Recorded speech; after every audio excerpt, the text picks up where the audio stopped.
It's in you. Success doesn't come from pie in the sky thinking. It's a result of consciously doing something each day that will add to your overall excellence. Coach Nick I need Saban. some motivation. Every day I try a little harder, but my dedication. Keep my head way, way above the water. Proud of myself when I yell at the wall. Begging to run, but I needed to crawl. I see the finish line up ahead, trying to get traction from all of the streets. Ladies and gentlemen, welcome back. Welcome back to the podcast that helps you be the leader.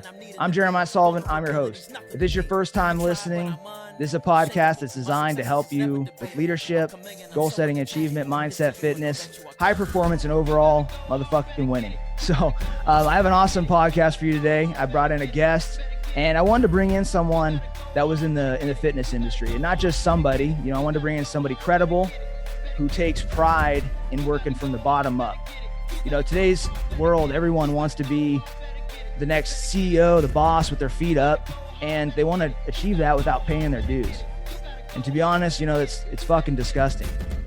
So I resonated with this guy because, he's the antithesis of that. He's the opposite. He's a hard worker. He's a roll your sleeves up and get after it type of individual. And he's achieved some incredible milestones in his career. And I know he's going to keep doing bigger and better things.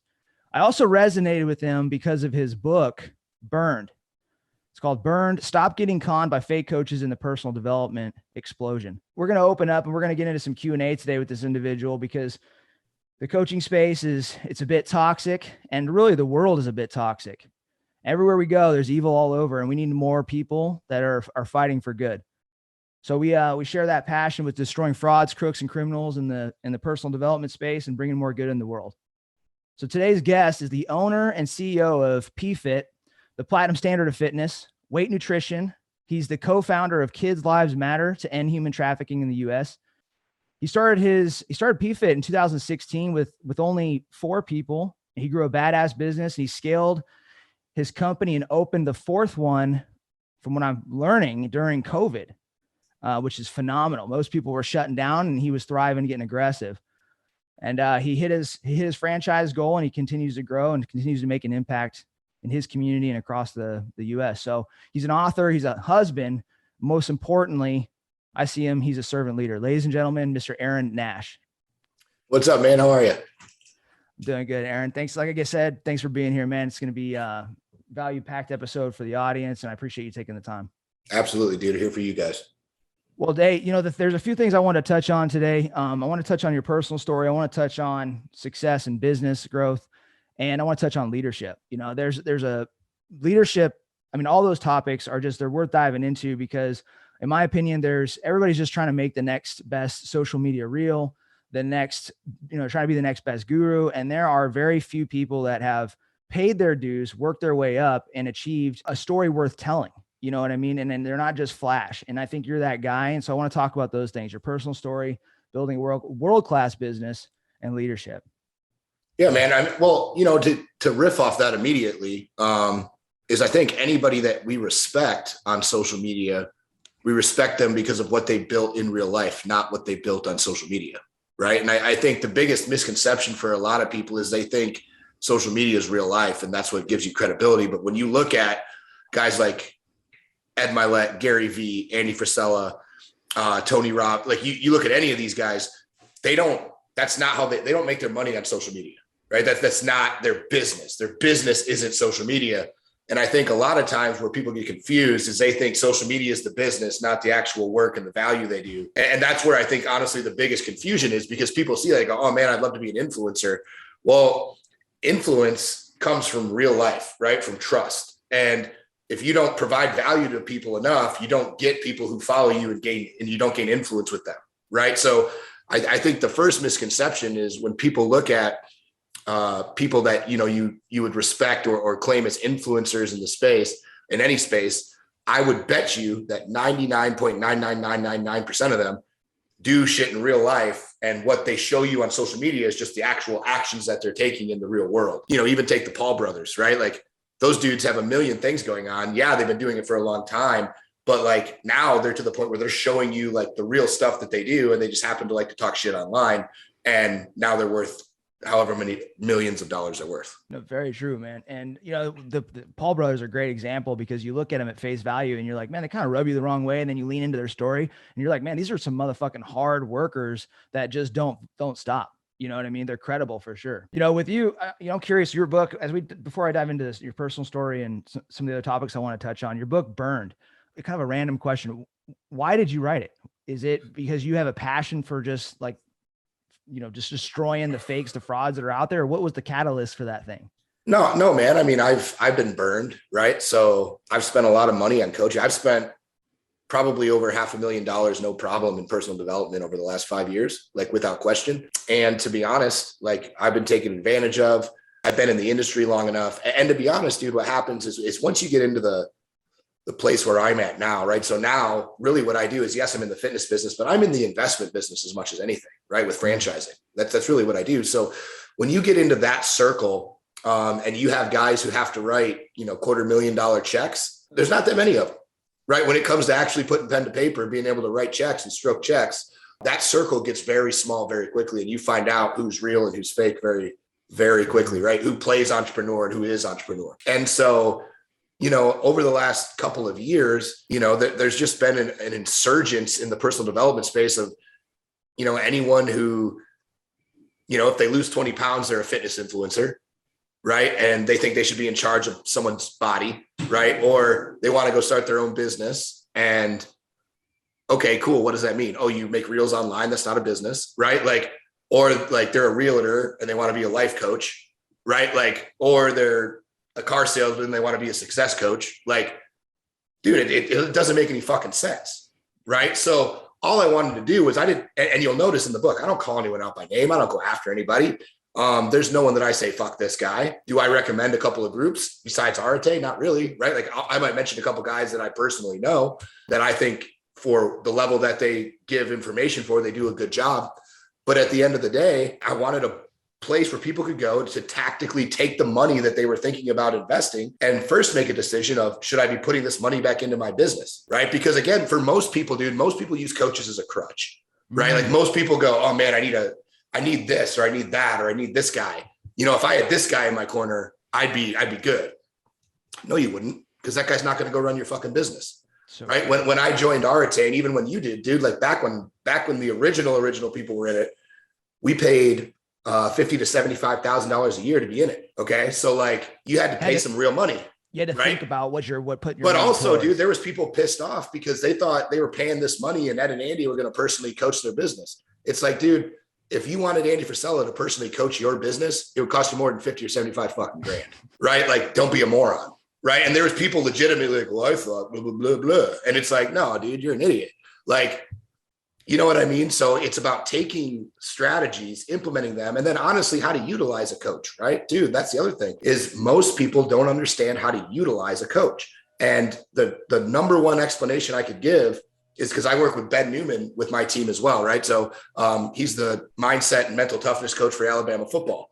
The reason I hired him was I think I'm one of the best in the world at culture and systems. And I was like, who's better than me? It's Nick Saban. So who's Nick's guy? I'll go hire him. Right. And now me and Ben are great friends and he works with my company. But at the end of the day, if we were playing football and you were my left tackle, right, and we had 11 guys on the field and the coach gave us a play and you just decided not to run the play, well, was it the wrong play or did you just not give the right effort? And the problem with most people when they're going through coaches is their coach will tell them to do something. And then either they don't go do it or they don't run the play at 100% of their capability. And the problem with that is then you don't know if it's the coach's fault and it was a bad play or it was just you and your intention wasn't there and it was actually the right play. You just didn't run it hard enough. So in order to eliminate a possibility of getting something wrong, you have to run the play of the coach at 100% so that the coach can do what a coach does, which is make adjustments, right? That's a coach's job. The Super Bowl winning coaches are great at one thing. Bill Belichick and Nick Saban are great at one thing. And what are they better at than anybody else? Halftime adjustments. That's why they're legendary coaches. So the problem is with coaches is if you're not running the play, you don't really know if it's the right play and the coach doesn't know how to make adjustments. So then you're wasting that money again. And that was really the main purpose of the book is to give people tactical guidelines of what to do with the money, And then if they did want it to be a coach, how to utilize that money correctly with their coach. Yeah, I love it because it's about making an investment, right? Versus buying or paying for a babysitter, right? It's like, and that's really what you can do with the book. You can apply it to any field, any purchases you're going to make, and figure out like, this is how I should think about where I'm putting my money, my dollars, and where I'm going to put myself in the industry. Because you do, and the barrier to entry in the coaching space is so low. Anybody can just like switch on a dime and say, yeah, I'm going to do this and I'm going to be the next whatever the hell. And they have zero experience in it. One of my favorite things about the book that you put in there is the self-assessment. Yeah. Basically like the checklist essentially for making the investment. And that's on my Instagram profile too. And so in case you don't want to go buy the book and you literally just want to go get the assessment, you can. Like, it's free. It's on my social media. And I did that on purpose because I want you to be able to do that. It's not just a one-time thing, right? And I think that's what a lot of people lose is they think, coaching is a one-time thing, and it's really not, right? It's at each level, you should be able to tactically and analytically go through, because coaches cost more and more the more you go, right? Like, what I pay Ben Newman is not what I paid to go to 10X. What I pay Andy and Ed is not what I paid for a ticket to, some conference that was $299, right? Like, there's a larger difference. And what am I getting out of it? And that's what people need to understand, is that there's levels to coaching as well. And at each level, you need to be assessing your money so you're not making stupid business decisions. Man, it's so good. It's so good. And, that's one of the reasons why I wanted to do this podcast so bad, is just because of how much I can resonate with your message. You're not in the I'm fixing coaching. You're in the fitness industry. You're an investor in that industry, but you're in the I'm fixing the world industry. And that's one of the things that I love about you. And I imagine that comes from just your grind, the rise up, seeing problems from the bottom to the top, and getting fed up with seeing all the toxicity in the world, all the problems, and deciding to make a change. So have you always thought like that, thought as a problem solver to fix the things around you? I mean, I want to say, yeah, but probably not. Right. Every job I've had, that's kind of been my goal is how to do it better. And I always gravitated to performance-based jobs, right? So serving, bartending, things where the better you were, the more money you made, right? Like sales, I was always into sales, things like that. So, but at the end of the day, when it comes down to, seeing problems, that's what businesses are, right? Like, businesses are solutions to problems. It just depends on how big of a problem you want to attack is the level of the business that you'll grow, right? So if I want to solve obesity in Fort Myers, well, that's great. If I want to solve obesity in the United States, that's a much different goal, right? And you have to go much bigger, and you have to grow much faster, and you have to have a different approach. And, to be honest, when I first opened my first business, my dream was just to make enough money to pay my bills, right? Like, I was like, I know how to run gyms. I know how to train people. I'm the best at what I do. I said, I can go make a couple $100,000 a year opening my own gym. So I did that. And then we got to the point where we were turning people away. Like, we had 940 something clients in a 3,500 square foot gym. We could only hold 48 people in a session. We were doing 13 sessions a day. Some of the sessions had 63 people in them. Like, it was a sardine can, bro. Like, we were literally telling people like, hey, you can't, if you want to come, cool, but you can't come at this time, or this time, because it's full. So I had a choice to make, is, do I turn people away that I know need our help, or do I open another location?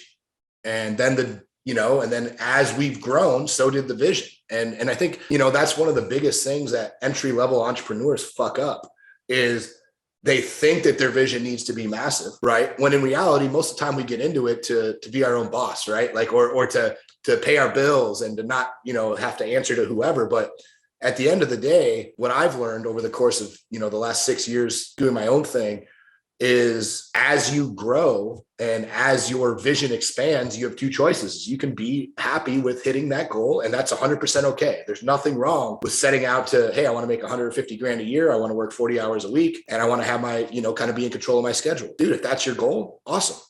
If you won, you won. Be proud of that win. But typically what happens is, as you start to win and as you start to build momentum and as you start to get great people around you, you want to win for those great people. And in order to do that, you have to create careers and positions and opportunity for them, right? So I've got people in my company now who make $100,000+ a year and work 30 hours a week, right? Like, but that was their goal. And guess what I did? I achieved their goal for them. Now, am I satisfied with that goal now? No, but they are. Right. And so now it's okay. Hey, what do you want? Hey, what do you want? Hey, what do you want? And then my job as an entrepreneur is to go out and create that so they have the opportunity to have what they want. Right. And I think that's the biggest disconnect with a lot of people is as they set goals and as they move up and as their life expands, they're not honest with themselves about what they're really doing it for. Right. Are you doing it for other people? Or are you doing it for a set standard of living? And there's not a wrong answer there, but you have to be honest with yourself, because if you aren't, you're going to end up being resentful very quickly. And with as tough as business is, especially over the last 2.5 years, you got to know the reason you're doing it, because you got to connect to that every day. Yeah. That's the power of drive, right? That's where drive comes from. If you know why you're doing something, it fuels the tank inside. And sometimes at first, like you're talking about, because I experienced what you're talking about as an infantry platoon leader. When I wanted to get in the infantry and succeed and work my way through the military, it was really, to be honest, at first it was about me. It was like, hey man, I want to improve. I want to improve myself. I want to make more money. I want to get a challenging assignment. And then when I got there, I realized that it was seeing the NCOs around me succeed that really fueled me. And I said, dude, if it feels pretty good to win individually, but when you see a fucking team winning, like, holy shit, that's a whole different level of feeling. And that when you connect to that and you're clear about that's what's really driving you, it does. Every single day you wake up and you got piss and vinegar, you're ready to just go take down the damn world, you know? And your story though is really interesting, because from what I understand, I wouldn't have predicted you would have been an entrepreneur, a business owner at a young age. I mean, could somebody have predicted that at a young age, or were you had a different direction? You know, before my parents got divorced and my dad went to jail and all the crazy shit, you know, he owned a business. So when I was growing up, like when I was 11, 12 years old, dude, like I was delivering flowers. Right. Like, now the fact that my mom didn't realize my dad was gay and he owned a flower shop, like we can go down that road a different time. But, you know, there were signs for sure. But, you know, at the end of the day, and I can say that he's my dad, so fuck you guys. You can't cancel me for that. But, you know, at the end of the day, you know, that's how I grew up, dude, is I watched him leave at 7 a.m. and I watched him get home at 6 p.m. And if I needed to know where he was, I knew where he was. Like he was at work, and that's what that dude did, Monday through Friday and half a Saturday. Right. And like, that was the life. So I would go help deliver flowers. I'd go help clean the warehouse. I'd go help paint. That's how I grew up. And, you know, I've had every job from working at movie theaters to stocking groceries to working at car washes to like bartending and serving for a decade to selling cars, and 700 other jobs in between, man. Like, so do I think it was far-fetched for me to be an entrepreneur? No, I actually went to school to be a teacher, you know? So I went to Central Michigan for 5.5 years to be a phys ed coach, and a business major. That was my teaching. So I found out I hated kids, and you don't find that out till you're almost done. Right. And so I dropped out with, you know, literally a student teaching semester left between me and my degree, and moved back home. And, you know, that was kind of it, man. And I started selling cars and personal training, and I was playing video games for a living, like back before it was cool. And my buddy called me one day and he was like, hey man, I started this fat loss center. You're the only one in town that I fucking trust. Like, I need you to come help me, dude. Like I can't work all these hours. So, you know, I was bartending at a steakhouse from 4 to 10. I was playing video games from like 11 to 4.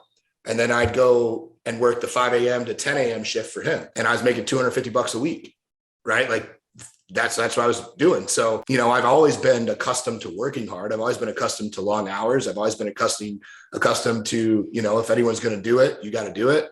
And I've been on my own. I've slept in my car. I've not had a place to stay. Like I've been there, but at the end of the day, dude, like I've always had that, you know, that feeling that like, hey man, it's on my shoulders. Right. And I'm cool with it. Right. And I know for some people, dude, pressure's not their thing. Right. Like I got a buddy who I love to play golf with back when I used to play golf. And like, if you would talk to him about the pressure of the shot, dude, I could beat him every time. But you talk to me about it, dude, and I love it. Like I get better. Right. So like, and again, dude, I know a lot of people who they don't like pressure. It's just not their thing. They don't operate the best in pressure. And that's not to say it's a bad thing or a good thing. It just is. And I've always been somebody who the more pressure, dude, the better I perform.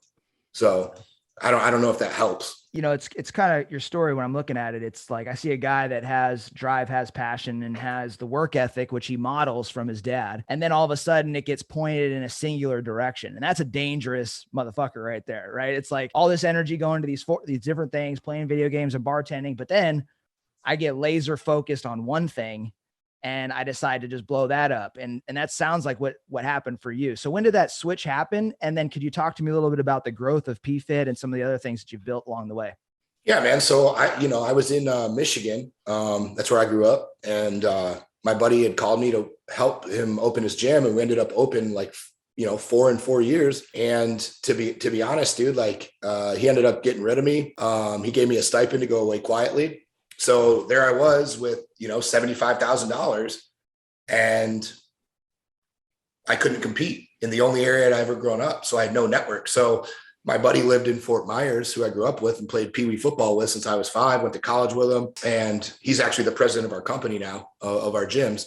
But he was a doctor of physical therapy down here. So I flew out to come see him. Always wanted to move south. Can't really move south any further than Fort Myers, Florida. So there's not many towns besides Naples that are more south than we are. So, I ended up doing that. And I knew him, his wife, and her parents. Those were the 4 people I knew when I moved down here. I got a bartending job and looked for gym spaces and got the first one. Long story short, got the first one open. And then it's back to the track where I was talking about, where, we were turning people away. So we opened a second. We were turning people away again at the first one. So we opened a third. And then, COVID happened and, we wanted to prove a point. So we opened another one September of 2020, and that location's crushing. But during that shutdown, we had been toying with franchising, and we were looking at the problem, right? And the first thing that we wanted to assess was, is this a smart move given the situation of the world, right? And what I decided was, well, I think the obesity problem is not going to get better. I think it's going to get worse because of this. And turns out I was right.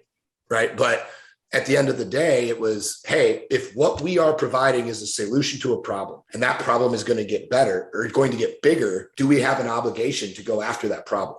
And to me, the answer was yes. So we, worked out, we redid our supplement line. We got with a much better, much higher quality supplier and manufacturer, whom I'm sure everybody knows.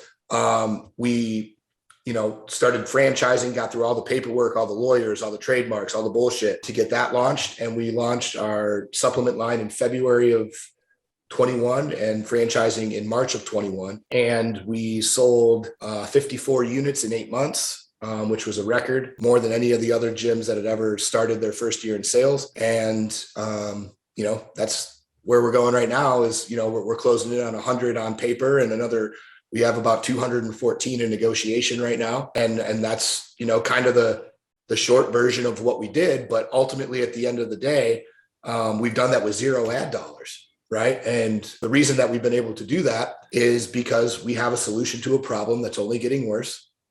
But and this is just personally, after looking back on it, I always ask, how did we do that?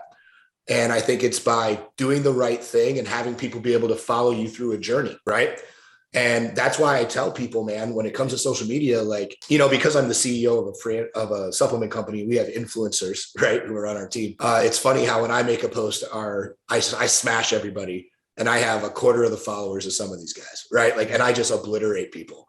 And what they don't understand, though, is that's influence, and influence is built over time and over documenting what you do. So what's been really cool is I've been able to, that's how I've always done social media, is I just document what we do every day. And people have now watched us evolve over the last 6+ years, right? If you're on Facebook, 10+ years, 15+ years, whatever it's been. And they've watched the evolution of what I've been able to help build in Michigan, what I've come down to Florida and built, and now the verticals that we've integrated and the success that we've had. People have watched me do it the right way, right? They've watched me be the trainer. They've watched me be the manager. They've watched me be a multi-manager. They've watched me be an owner. They've watched me be a multi-location owner. They've watched me build systems. They've watched me build this. And so I have a track record now over these years of people, I don't want to say know, like, and trust, because like's a iffy word with me, right? But they trust and respect me enough to know that I'm going to shoot them straight. I'm going to tell them what we are good at. I'm going to tell them what we're working on. And either the investment looks good to them or the investment doesn't. And it's very straightforward, but that's how we've built it. And that's really why I always go back to what we started with in this podcast with influence, is that's why it's so important to document what you do every day. because eventually you're going to take steps and people who are following you are going to watch. Yeah. And eventually you're going to have something that interests them. And if you've proven that you're a trustworthy and a good individual and you're a hard ass worker, people gravitate towards those people. Other hardworking people want to work with hardworking people. Right. So I've been able to attract an amazing group of franchisees who honestly are some of my best friends. And they know that I'm going to work harder for them than they are. They just know, because that's just who I've always been. So it's, you know, I don't want to give myself credit for the sales, but at the same time, I know that had I not have done these things the way that I did them, we would not be where we are. And, well, it's leading by example. It's leading by example is what you've done the whole way. Cause this is what got me onto social media. Cause a lot of military guys have this challenge. A lot of people have this challenge in general, where they look at social media and they don't want to be involved with it because of just how fucked up it can get. And I looked at that and I had a mentor at the time that was kind of nudging me that direction. And the way I got myself onto social media is I said, man, this is a huge fucking problem. Like all you really need to do, like what we should be doing is be an example on social media so we can get rid of some of this bullshit that exists and give people a good example to follow. And then through storytelling and through example over and over and over again, build that trust that you're talking about. And then like you're talking, you know, that has an exponential effect and it creates a ripple around you, right? Where you have impact and you have influence. So it's leading by example is what you're doing at the micro level, right? It's not this grand vision of, oh, I want to be a social media influencer. I need to accomplish all this. It's, I'm going to just do what I need to do, roll my sleeves up and be transparent and just work my fucking ass off along the way. Well, dude, so I hate social media. Yeah. No one hates social media as much as I do. Yeah. The problem is I've learned that I hate it so bad. And this is how I flip my perspective, because I literally every day I wake up, I just want to get off and never get back on every day. Yeah. But I also understand what it's done for me in my business.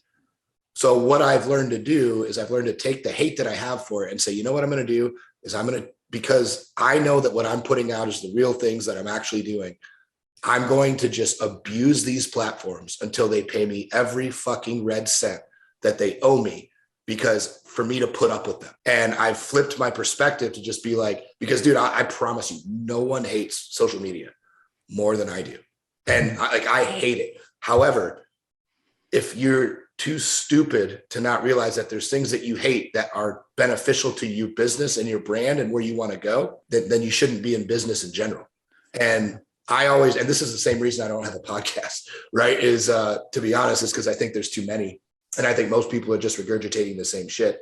But at the end of the day, what I always try to explain to myself is, hey, if I have X, Y, or Z, is it going to get me to my goal quicker? Is it going to help my project and what I'm trying to get to more by being part of this platform or by not? Right. And with social media, I can prove the ROI of social media, right? With podcasting, I know my mouth and I'll say shit it may attract owners to me and it may attract entrepreneurs to me, but because of who my client base is, it may turn a lot of them off. And is it more important to have a lot of owners or a lot of clients? Well, if you have fewer owners with a lot of clients, that's a great business model. If you have a lot of owners with very few clients, these guys aren't happy because they're not making money.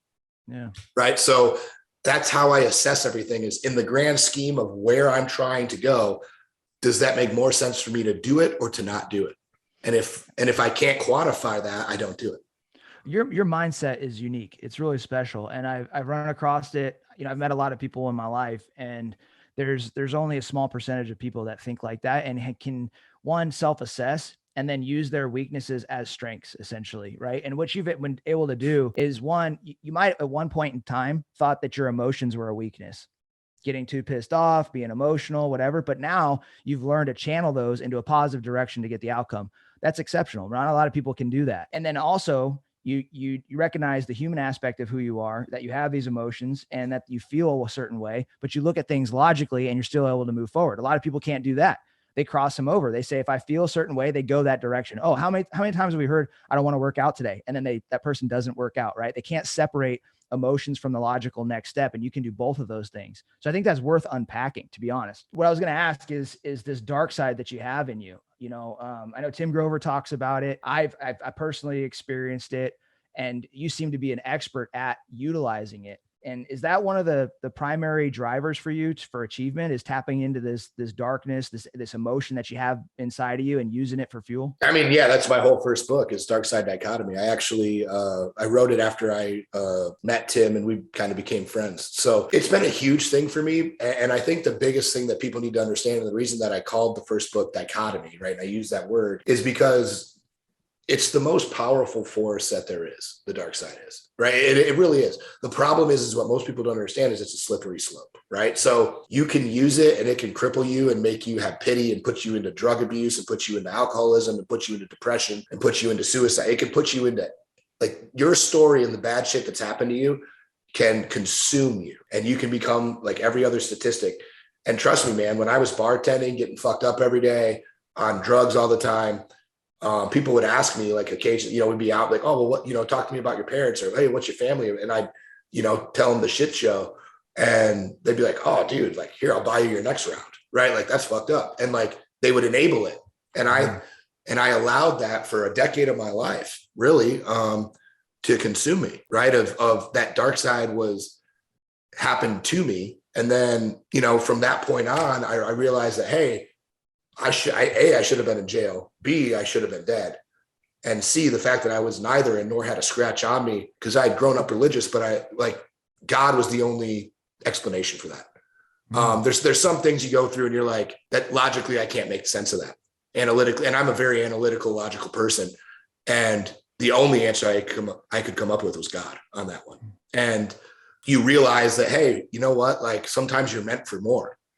And what was the things that you learned because of the situations you were in that made you better? And I've been able to really look at even COVID, right? Is we needed it, right? If we didn't have COVID, we wouldn't have learned how to grind the way that we've learned how to grind. We wouldn't have started franchising. We wouldn't have redone our supplements. We wouldn't, there's so many things that we had talked about, but never took an action on, that because of COVID and because of what the skills that it gave us, we're now equipped to move forward and we wouldn't have those without it. So every single thing, you have to look for the lesson that it's teaching you and how valuable that lesson is. And that's the biggest thing when it comes to dark side, is being able to take those things and say, hey, but what did I learn? Right. So like what I learned from my family growing up, and is, hey, I don't want to be that dad. I want to be the other dad.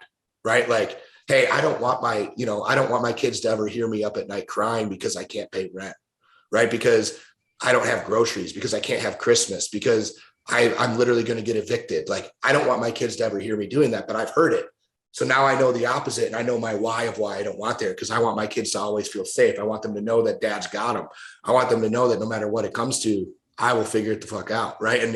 And the skills that it gives you along the way. And I think that's the biggest thing with dark side, is people need to understand it will be the most powerful thing in your life. It just depends on, will it be a negative or a positive, but it will be the most powerful thing.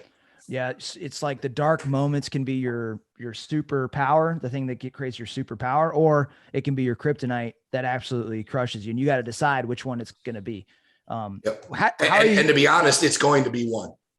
Yeah. And that's the part that I think most people need to get to, is they need to say to themselves, hey, it's going to be a superpower or it's going to be kryptonite. It's my choice which one it's going to be, but you don't get to not choose.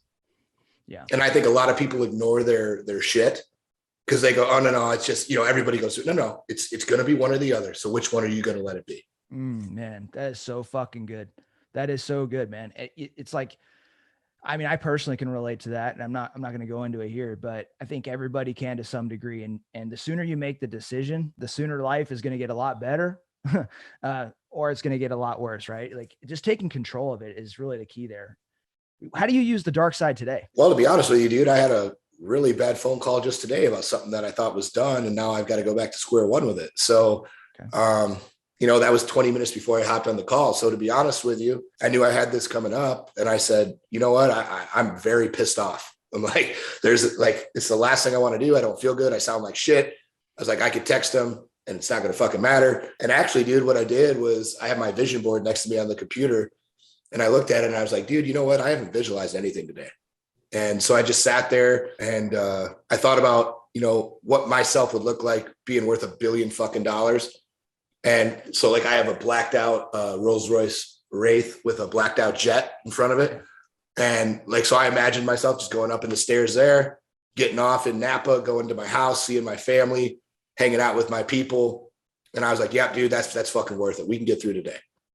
And the podcast might be the thing that gets me through it. So, dude, I think it's just being able to realize when you're in those moods and when you have bad shit happen is, hey man, I'm going to use this and I'm going to just punish people, right, with my action. The same thing with my post this morning, bro, like about the book. Like when we released that book, you know, like I sent out emails to all my client lists. I sent, like, that person's a client at the gym, at one of my gyms, who sent me Aaron Nash is a piece of shit. When I asked if, like, hey, if I've ever provided value, it's $10, help me get to number one. That was their response. And then after we hit it, I sent another email. I said, hey, thank you, everybody. to everybody saying, hey, thank you. We hit number fucking one. And not only one, but 2 categories. Yeah. So like, dude, but like, I sat there and I read that. And that's when I started texting people, bro. Like, I was like, dude, I'm going to get there just so I can fucking send that thank you email. I was like, I'm going to fucking work until I get it. So that way I can just send that motherfucker a fuck you later. And like, just so he knows, they're like, hey bro, you didn't fucking mean shit. Like, and I want you to know that I outworked your fucking opinion. So it's the key there is not becoming a victim of it and taking the bad shit, that the thing that happens, it could be somebody talking shit. It could be somebody bringing you down, and not allowing it to consume you and go into the dark, right? It's taking it and using it as fuel and moving forward. I had something like that happen to me last week. Somebody, just some hearsay shit. Somebody commented and I won't get into it, but they were just like, you know, he could do this and this different. He shouldn't be doing like this. And they're saying that shit from the sidelines. Right. You know, I'm like, bro, you're not even in the fight. You're like at the tactical operations center next to a fucking computer, and I'm on the ground in combat, and you're telling me what to do with my gun and shit. Go fuck off, right? I'm going to win this war. Fuck you. I'm moving forward. Well, dude, at the end of the day, man, I think the biggest thing that people get fucked up with is they use it and they, you know, I'm going to go tell my girlfriend or my wife, right? Like, I'm going to go tell them what this person said, or, oh, can you believe this? And they waste all that time instead of saying, hey man, I'm pissed off. What actions can I take to make that motherfucker eat his words right now? And like, those are the things that if you can just switch it, dude, like, and that's what people don't get, bro. It's like people are always like, now, like, you know, people be like, hey man, like I said what you said. And like, I really believe it. But he's like, when you say shit, you get like 0 bad comments anymore. Like, nobody fucks with you. And I said, no, dude, because I attack people and then I take that shit and I go out and take action with that shit. So like, and I show people the action I take with it. So now they know that, hey, if you attack me, you're literally going to make me better. Yeah. Because I'm just going to get pissed off and just brutally attack whatever I have to for that day and just massacre action the fuck out of it. And there's nothing that you can do to stop me, because I will outwork the action that I needed by 10 times just to shove it down your fucking throat. You know, and I have that inside of me as well. I think, and I think most people have. Everybody does, bro. Everybody does. They just don't want to say it because it's not politically fucking correct. Right. Exactly. And I think that you once you can own your true self like that, you can become just an absolute force. Now, it does come with some challenges, like leadership challenges, right? Because it's a personality that we all have inside of us.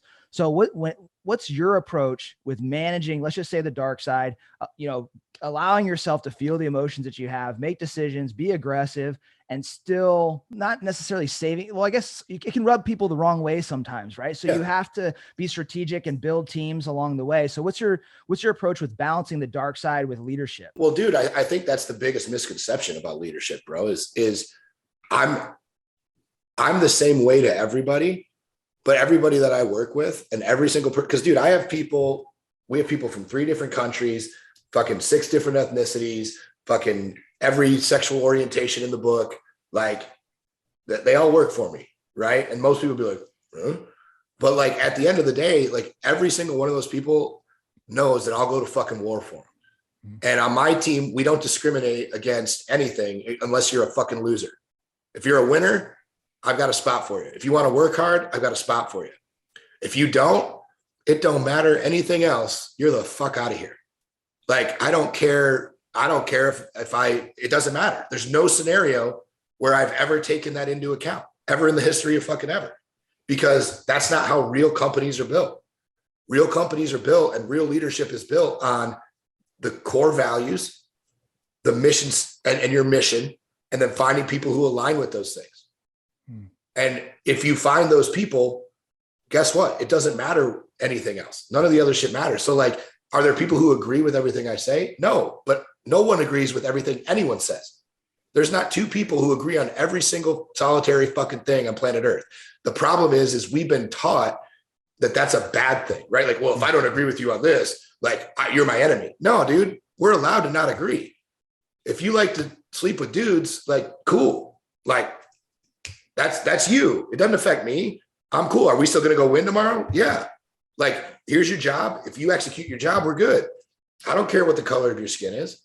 I don't care if you don't agree with me on political stance or vaccine stance or COVID stance or mask stance. Or my job is to protect you and your family and your ability to bring home a fucking paycheck. And nobody on my team doubts that for 1 second, that that's not my primary fucking goal in life. Yeah. So what I'm hearing when I'm looking at this, and if I'm studying, leadership with Aaron Nash, and I'm watching this guy, and I admire his enthusiasm, I admire his aggression, and I know that I have similar characteristics in me. And I know I can rub people the wrong way, which me personally I have. I learned that inside of this reconnaissance school I went to in the Army. It was right after Ranger school. I went to a recon, and there was a team of 12 of us, and it's all aggressive males that don't sleep, and they're not eating a whole lot, and they get together and they have to work towards something. And I want to get shit done. And this guy next to me maybe isn't going the way that I want him to go. So if I'm studying Aaron Nash's example as ahead of me, when I look at him, what I'm hearing is, it's all right if I have a personality conflict with this dude. What's going to bring us together is our mission. And that guy next to me has to know that not only am I going to maybe butt heads with him a little bit and fight with him a little bit, but I'm going to fight for him for the mission. Well, yeah, dude, but I think it's important. You would have to understand what his job description was inside of the mission, right? And I think that's the part where a lot of people get fucked up, bro, is like, I make sure that every single person, like, dude, the guy who runs my companies, who I moved down here from Michigan to meet, he's the exact opposite leadership style of me. He is the most equilibrium, calm-headed, soft-spoken, just loving human that you've ever met in your life. Like, he would never say anything to piss anyone off in the history of the world. Like, he is the exact opposite of how I do it. And he's literally my right hand. Right. So, but I think the biggest thing that we've figured out that we do is we make the employees or the team come up with the job. So they know what their job is, right? Like, they've signed off on it. Hey, we created these jobs, and these jobs. We want you to do this one. This is what you're responsible for.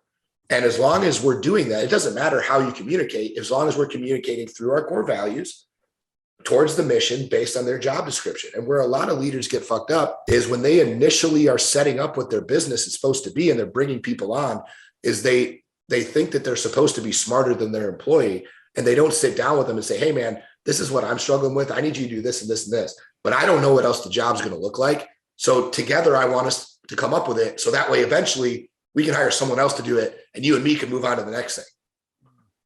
Right. And that's the biggest thing, is that most bosses, quote unquote, and leaders, quote unquote, are too prideful to say, all right, hey, I know we need this and this done, and this has got to be part of it. But what does that job look like from a compensation standpoint, from an hour standpoint? What are you doing outside of work that would contribute to that job? What are you doing on social media? What are you doing in the community? What are you doing that correlates to the core values? And then we set up that entire job description, and it's fluid. Sometimes it changes. Like, we just added in our job for, if you work for me, every month you have to be out in the community doing something good to the community at least once a month, because we want to show the community that we do it. So if you work for me, that is a motherfucking requirement. Same thing if you worked at a restaurant and I said, hey man, at the end of the night, your job is to mop the fucking floor. How many nights, if I came in the morning and the floor wasn't mopped, how many nights do you think you'd have a job? Well, probably 3, because we'd tell you the first time, we'd write you up the second time, we'd send you home the third time. And after that, we'd probably tell you, fuck off. Right? Like, but at the end of the day, most people don't treat every facet of the job as though it's that important, right? Like, as though it's essential. And they don't say, hey, if you work here, this is required. If you don't do this, these are the ramifications of you not doing your job, because it fucks up this core value, this core value, and this core value. And if we let one person do it, you are now the weak link, which our second core value is no weak fucking links. So we have no choice but to get rid of you at that point. But that's required with us now. And so when it comes to building teams, you're building teams based off, you have the duty description and their requirements. You're hiring off of values. You're getting the person behind that. But really, if I'm looking at why you've scaled as quickly as you have and why you're a world-class company, it's because you're creating jobs that have autonomy and buy-in from the very, very beginning. Is that accurate? Yeah. Well, and there's upward mobility, bro. There's careers. Like we build careers. We don't build jobs. If you want a job, dude, go fucking work at 7-Eleven. Yeah. Like it's not a bad thing, dude. We just don't want cogs in the wheel. We don't want somebody who shows up, punches the clock and goes the fuck home and is satisfied with that. It's not saying that person shouldn't have a job or that they're a bad person. We just want to build careers. We want to give people the opportunity to grow inside of our company. And our goal is, and my personal goal is, I want to have more 6+ figure employees in the fitness industry than anybody the fuck else. So I figured out how to create those jobs. And now it's just a matter of building enough gyms so that we can support 1,000 jobs. How'd you figure out how to create those jobs? I mean, it sounds like you take the buy-in from the team and get creative. Are you coming up with that a lot yourself? Is it from experience? I mean, well, we know how many gyms we would need to do that. We know what positions it would take to manage those gyms. We know each gym would have at least one of those people running the facility if the facility was operating to standard, right? So now it's just a matter of reverse engineering how many jobs that you need. So you'll see me say this a lot, but we've redone the math all the way to $1 billion evaluation of our company. And it's 667 gyms doing what our worst location does. If 667 gyms are open doing what our worst location does, our evaluation is $1 billion. And we will have 1,000 people making 6+ figures. And I think that's something that most people fuck up, when they're casting. And I could obviously get way more granular, but I'm not going to give away the playbook of it. No, what the important part is we talk concepts, we talk philosophy and strategy. So somebody can break this shit down to their situation and think through the requirements to get where they wanted to go, and when I look at what you're talking about is you're always reverse engineering. You're looking at the big picture and breaking it down. I think a lot of people look at things kind of from the front to the end and not from the end to the beginning, and I don't know if you've always thought like that, but I also see people that get kind of stuck looking into the future and figuring out where their end is. So when it comes to you, it's succeeding, winning, and you're approaching a project, what's your process for getting to the end and then breaking that down? Like, how do you approach a goal if you're going to open up a new gym, get to $1 billion? Can you just talk through that? Because I think you're an expert at this process. Yeah. Well, again, I think it's something that I learned over time, right? When I started, I didn't know. Like I said, I just wanted to pay my bills. That was the dream. But when we wanted to franchise, it was, okay, well, there's 2 ways you can do this, right? There's the slow and steady. There's the 30-year play. There's do a couple this year, do a couple next year, et cetera, et cetera. Or you go to try to solve a massive problem really quick. And there's another way to go about that, right? So what we decided was we wanted to create a $1 billion fitness brand. So there was already 2 of them in our space and we knew who both of them were. So we studied what they were doing. We've been competing against them and kicking their ass for a long time. So we were like, okay, what do we offer that they don't? What is our price is cheaper, our build out's cheaper, our royalty percentage is less. We literally positioned ourselves. Now, eventually, right? Like they say, like the stupid fucking TikTok, right? Today's price ain't tomorrow's price or whatever it is, right? But eventually our price will compete with theirs. But right now we're able to do things for a lot less and our investors get a lot more. And because we have less locations, our income is much higher than theirs, right? So we've been able to really show through the last 5 years proof of concept by just saying, hey, this is what we've done. This is what they're doing. And as you see, our percentages are lower, our costs are lower, our build out is lower. Oh, and our ROI is averaged much higher than theirs, right? So which one do you want to do? Oh, and you get me. And that's the other thing, right? And we explain what our royalty goes to, right? So where most of these companies, most of these guys who are franchisees, they collect a percentage and it's like the Aaron Nash is fucking cool percentage, right? Like, hey, 6 cents every dollar you got to give me because I'm fucking cool. No. Ours goes to create jobs to support our franchisees. So that way our investment owners, because that's the majority of what we have, we don't have people who really want a job. We have a lot of investment owners, right? We want to make their life as easy as possible. We want to provide enough service to where if somebody at their gym needs something, they don't fucking know. they should be calling our people. So we want to be the tip of the spear. And so we run things quite a bit different than those other companies. And we believe that there's far more value. We believe that there's far more potential income and earning potential for our investors. And that's how we're building it. So we think that if we do those things and we can beat them or at least compete with them, we should be on that stage. Well, yeah, you will beat them because your culture is better, and that's what's gonna be the thing that gives you the fuel to surpass them long term. You know, I think I heard a statistic inside of the personal training industry that most gyms, what do they have, an 80 to 90% turnover per year? And yes. I think I heard you say yours is close to like 14% for 5 years or something like that. Yeah, our 3 highest grossing gyms, our newest employee is 18 months old. So he's been with us for 18 months, and the average in the industry is 80 to 90% annual turnover. So to give you an idea of the amount of time that we keep people in comparison to everybody else. But again, the reason that we do that is we built it that way. There's systems in place that promote from within. There's systems in place that build careers. There's systems in place that allow upward mobility, where most of these other places, dude, they don't pay salary. They don't have benefits. They don't have insurance. They don't have core value awards. They don't have bonuses. They don't have these things that we've built, and we built them on purpose. So yeah, dude, like our culture's better now, but we also don't have 1,000 open locations. So it's not fair for me to say that my culture's better because of 1,000 locations.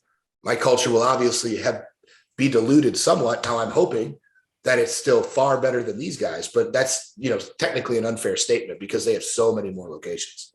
That's fair. I think you're also being a bit humble. And I think, if I'm just looking at it logically, yeah, there's going to be a deficit in there's going to be a change in the numbers for turnover. At the same time, the path that you're on is not the same path that they started off on. They accepted the 90% turnover likely in the beginning. And so what I'm just highlighting the fact is that you're going to continue to climb, you're going to continue to grow, and then you're going to be the front runner, and everybody else is going to start looking at your business to be like, fuck, how do we switch what we're doing to get to do what they're doing? And I think from my lens, at least my, small lens here, is like the thing that they're going to be modeling the most is probably that culture, probably these things that, it's how greatness is built. You look, all the greats do the same thing, especially like in basketball. They study the other greats. They find out what they need to improve upon. They fix it. They build upon it. And then everybody feeds off of that shit until it just keeps evolving and evolving and evolving. Right. Yeah, dude, I think at the end of the day, it's not really what we're doing now and what we're launching over the next 6 months inside of our franchise systems. It's not bragging to say that we're going to, like, the offering that we'll be doing for people from a total health standpoint, from a client all the way to a coach, all the way to a franchisee, all the way to income streams that's available inside of our company, will dwarf what these guys are doing. Because again, they pay people hourly. Part-time people get part-time effort. Yeah. When good people hit ceilings, they're out. Yep. Right? When there's nowhere for them to go, they'll go find somewhere else to go. And we've addressed these issues because we've had these issues, because I was that guy. So I know what my guys are going to feel. I know what emotions they're going to go through. I know when they're going to go through a resentment phase. I know when they're going to need more. I know when they're going to need a promotion. I know when they're going to need all these things. My job is just to be able to create fast enough to give it to them. That's good. That's so powerful. And I like the hands-on approach the entire way, because I think that a lot of people, they get overly educated. They try to start their business or whatever it is from the top down. Like, hey, I want to start in this key leadership position. And I think there's so much value with what you're talking about, and grinding along, getting the experience, looking for ways to get more experience along the way so that you can pass those lessons, know what's going on with the guys behind you. When I was a company commander, I started off in the military as an enlisted soldier. So I was like a laborer. I was like the minimum wage guy, and I was on the support side of the military. But then when I became an officer, I could see the battlefield from that labor, the junior enlisted guy's perspective. Right. And there's a lot of value there, because you make decisions that are better. You help out the entire force that you're leading. And I think that message just needs to be echoed. And I think more people need to follow that example personally. Well, it makes sense. Yeah. I think if you look at anybody who's built anything, I think that's the common thread. I don't think you could point me to somebody who got rich quick or who skipped steps. Really, tell me one. If you can find somebody who skipped steps Like when you're playing video games, bro, like you can't just go from level 3 to level 45. Like you got to grind the other 42 levels to get there. And that's the shitty part of every video game. Right. So like, but the problem is the experience you learn along the way allows you to get better and better and better and better and better. And it's the same thing in business. It's a game, right? Like you just have to get better and better and better and go through the steps. There's 0 people that I know that skipped a level and just, oh yeah, one day I was operating one gym and I looked up and magically I had 45. Like, no, that never happened, right? It was every single one came with its own problems. It's just, they never stopped doing it. And like you do it even right now, we're having like number 7 or 6 and 7 open in the next like 30 days. And it's like, dude, the problems are just, they're completely different than anything we've been through this entire time. And when we get to 11 and 12, there's going to be shit that we learn at 11 and 12. When we get to 500 and 501, there's going to be shit that we learn from 500 and 501. But because we will have been through it so many times, it's going to be very nuanced and we're probably going to know how to control 98% of it. Yeah. Right. But again, most people, they look too far up the mountain instead of just saying, all right, dude, where's my foot going next? Like that's all you, because it doesn't matter where the top is if you don't take that next step. Yeah. What's my best next step? It really is. And it's it's the long game. I want to be respectful of your time, but I have to ask this question at the end here. And we started off talking about social media and what's wrong in the world. And I think that many people are learning that their stable job that they had prior to COVID wasn't so stable. And I think a lot of people are leaning into the entrepreneur space. They want to get involved. And if not full time, it's, I want to start something and work on it. And I just don't know where to start because the messages that I'm receiving are crypto this fat or well, not that crypto is a bad thing, but like buy this fucking widget, start this widget and I'll be a millionaire overnight. And there's just a lot of bad messaging about starting a business. So for that person that's sitting, scrolling, watching, wants to get involved, what's your message to them to build something that they're proud of, excited about, and want to be successful in? Don't quit your day job. That's step one, right? I think the biggest mistake that I see from people is they think they know what they want to do and they have the time to do it in their off time, but they think they have to go all in, so to speak, on their dreams. And that means quit their other job. And that rarely turns out well. It rarely turns out well. And I think that's the biggest thing is, stability of job or not, if you are passionate about what you want to do on the side, I think the first thing is figure out something you're passionate about, but that's not enough. Something that you're passionate about, that's a problem that you can solve. Mm-hmm. And then how are you going to add value to solve that problem? And then once you figure that out, how are you going to find other people with that problem so you can solve it for them? Yeah. And I think once you can answer those 4 things, now you can start that side hustle, right? You can work on it aggressively. And what it allows you to do is you might get halfway in, right? You might get 3, 4, 5, 6 months in and go, hey man, you know what? Like, I didn't think about this, or this. Like, I don't think this is it. Like, I got to rethink this. Or you might get in 3, 4, 5, 6 months ago, dude, this is not what I wanted to do. Right? Like I had a buddy who started flipping houses and he wanted to quit his job and he wanted to go all in because he figured out how to get all this money. And I said, bro, don't do it. I said, do it on the side, work 80 hours a week. Just fucking trust me. Do it a couple of times. And he called me a couple of months later. He goes, bro, that's the best advice I've ever gotten. Yeah. He said, because we got our ass kicked on the first one. He goes, the second one, we didn't make any money. He goes, this third one, we're finally going to make like 10 grand. And he said, the fourth and the fifth one we're working on, like now we got it. We got our systems down. We got our people. I got this guy for this. I got this guy for this. We're all in it. We understand the numbers. And he's like, dude, I would have been able to feed my family. I would have been fucked.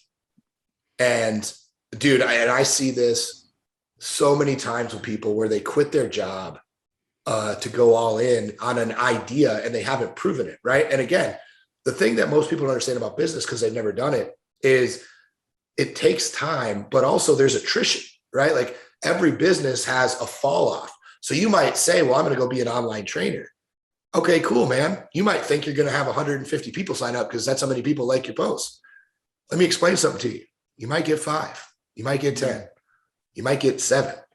You ain't going to get 150. It's going to be because people will pump you up till it's time to write a check. Trust me, I deal with these people all day long. And I promise you, it's going to be maybe 5% as good as you think it's going to be. So if it was 5% as good as you think it's going to be, how long would it take you to make that be able to pay your bills, and plan on doing it and just measure yourself that way? But then you also have to think, what do I have to do to maintain? If these many people are falling off every month, how many new ones do I have to now add? And again, you can find these things out just by working harder and longer, instead of sacrificing the stability of one thing to quote unquote go all in, when that's actually a very stupid and just, it's immature, right? Like, it's just a very immature move. Like I told you when I started, I didn't know that his gym was going to blow up and that we were going to start 4 of them and I was going to move down here. I was working for $250 a week. I didn't quit any of those jobs. I was literally working those 3 jobs for the first 6 months until he literally came to me, gave me a raise and said, I need you full time. Quit one of these 2 jobs. Yeah. And then I quit one of them. And then he had to give me another raise and told me I had to go move to go open the other location. So I quit the other job. Like, but it was never, I always knew that I can outwork these problems as long as I kept that notion in my head. And I think that's the biggest thing when people are starting out, is they see this new thing and it excites them and they're passionate about it. And so the other thing just seems like it's a waste of time, or it's dull and it's boring and they don't want to do it anymore because this is way cooler. And at the end of the day, that's the point where you have to be mature. You have to say, hey, listen, this puts food on the table. This could be my legacy, but for right now, I need both. And now once this is able to do and support this, then yes, you need to get off that crutch as fast as you can and go all in on it. But you have to be able to support with that thing first. Yeah. And you can go all in today. Like, all in doesn't mean that you ditch the job like we just talked about and you're doing your side hustle into a business in place of your 9 to 5. What all in means is like what I used to do. I used to wake up at 2:00 in the fucking morning to record content, to work on my craft. And then I would go into work for the Army at 6:00 a.m. or 5:00 a.m. I did that 7 days a week. So all in isn't like, I'm going to leave the military right now and go launch this like business and work from 9:00 to 5:00. All in is right where your fucking feet are, start building the thing. And if you can't get yourself to perform in both right now, you probably don't deserve to be in business long-term anyways, because you're going to get worked the fuck out. Like, you're going to get squeezed out. Well, you got to remember too, man, that when you're starting, sometimes there's not that much shit for you to do. I think that's one of the biggest misconceptions right now. When you start your own brick and mortar, yeah, there's hours that you have to have your ass in the seat. There's things that you can do all day. But I think for a lot of people, especially today, they think side hustle and they automatically think online, right? Like, that's just where their head immediately goes, is something online. Like, it automatically, if I said start a side hustle, 99 out of 100 answers are online. I guarantee it. So understand that when you do that, you can do that, but what money are you going to pour in to get leads for that? Right? Like, you have to have money to market. You're eventually going to run out of friends and family that you can bullshit with. So how are you going to go find more people that are interested in your product? Well, advertising. So how are you going to pay for advertising if your business isn't making any money and you can't pay your bills, right? You can't. So this is where people don't understand that money from that job, I'm not saying don't go move back in with your parents. I'm not saying get rid of your car. I'm not saying go get a business loan. All those things have their time and place, right? And there's nothing wrong with any of those things. But what is the purpose of you doing that so that you can grow that thing? And I think people don't understand the power of advertising. They just think that, hey, I got this great idea. My friends and family are going to buy it. Well, what happens when you're out of friends and family? Like, people, like, that's the same reason that every MLM doesn't work, right? Like, it's the same reason. It's because they get through their friends and family and then go, now what? I don't have any way to generate leads. And again, if you can solve that problem, well, now you're in a fucking great spot. But it takes money to solve that problem. So if you're not reinvesting that money into building an actual business and you're just doing side hustles, like, crypto is not a side hustle. Like, that's an investment gamble. Like, that's what, you know what I mean? Like, it's like, that's not a business. That's a fucking side hustle. Like, I hate when people use crypto or any of this bullshit with NFTs. Like, I get that there's money to be made, but most of the dudes making money come from money in that. Like, they got money that they can gamble on the shit and they know it's 100-to-1 odds, but if it pays off, it's 10,000-to-1. So they're willing to bet that money, right? Like, and you can do that, but you, again, never quit that fucking day job. Yeah. So then that's the key message is stay where your feet are. If you're going to start something else, start something out. It's not the widget that you're seeing online. It's like, make the most out of what you have in front of you. Keep your stable job and then leave when you have to, or there's no other choice is what I'm picking up. Yeah. Well, dude, you got to understand too, that having that in-person job and that place where you go, like there's so many more benefits to that than people understand. Right. Like that's how I literally wouldn't be here if I didn't go to the bartending job. And the lady who gave me a $70,000 loan wasn't a fucking client at the bar who then I invited her to go to the gym. She's like, I need to get in shape. I was like, we just opened a fat loss studio. Come on in. I'll take care of your fucking first 3 weeks. Really? Okay. She came in Monday. 3 years later, she gave me $70,000 to open my first gym where I literally wouldn't be sitting here. But it was because I went into that job. I did my best at that job. I wasn't passionate about serving fucking salmon to rich wives. Like, that's not what I was passionate about. But I did a great job at everything I put my fucking name behind. And I would tell people at the job what I was doing. Oh, hey, what are you doing? Oh, I'm working on this on the side, but I'm here, blah, blah, blah. And people don't understand that communication is what builds that network and what allows you to grow. They just think, oh, I'll just sit on my computer and make fucking reels. Like, bro, you're fucked. Like, if that's your strategy, you're fucked. And people don't understand that. They literally don't understand the power of going in, having a real face-to-face relationship, having a real job, because those people are going to respect you.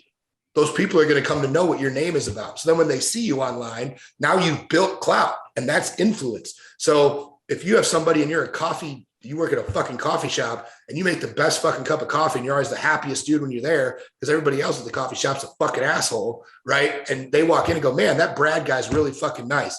Hey, Brad, what do you do besides this?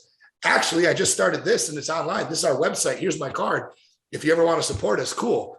They might go online and buy 30 of whatever the fuck it is you got because they watched you do that. But the problem is people think that they have to be one or the other, instead of understanding the value of having a real job, especially today. That is so true. And what it teaches you too is to become excellent no matter what. Like if your name's behind something, you're excellent at it, period. Exactly. Fuck, man. I could keep going. Aaron, I appreciate the time today. What about, let's do a couple other closing notes here. What are some things that you're currently working on? Some projects that you have ahead? What's ahead of you right now? We're working on a really cool program that we'll probably launch in July in-house, and August we'll actually announce that we're going to incorporate into what we do as a franchise that I'm super pumped about. And I don't think anyone else is even close. We got a couple new products coming out for weight. We got a couple new flavors coming out for protein, for collagen, for things like that. Kids Lives Matter. We're working on a 5K for January. To raise a bunch of money for the child trafficking thing. But I mean, yeah, man, I mean, we just got the book out a couple of weeks ago. And then obviously with all the stuff that we've got going on inside of the franchising, it's just, the cool thing is now we get to travel a lot, right? So, we'll be out in Phoenix and Scottsdale and Cleveland and St. Louis and Philly and Maryland and Virginia. It's going to be a fun next 12 months, just to be able to go travel around and get our gyms and get our brand out there.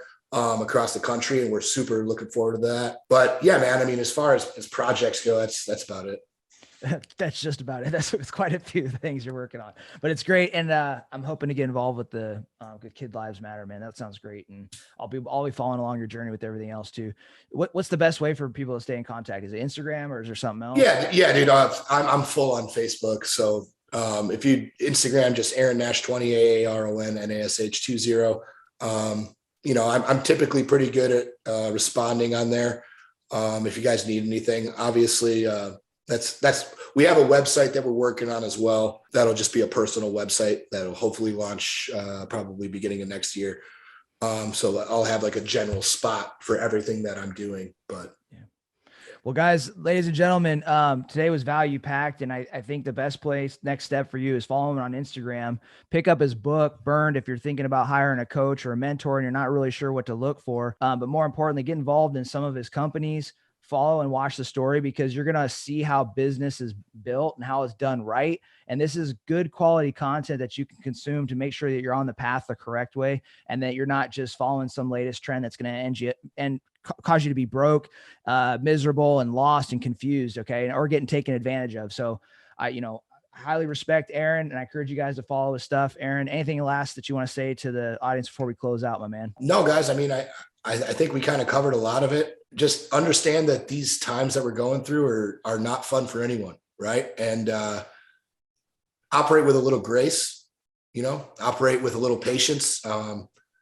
and ask people real questions, right? Like when you're dealing with people is, hey, are you dealing with supply issues or raw materials, or, hey, why is this behind? Instead of just getting angry when things take longer than you think they should, ask them why. Because most of the time people will tell you, and most of the time it's out of their control, especially right now. So, that's one of the hardest lessons I've had to learn over the last 2 years is patience and being able to communicate with people and finding out what they're struggling with, because everybody's going through it and we're all on the same team.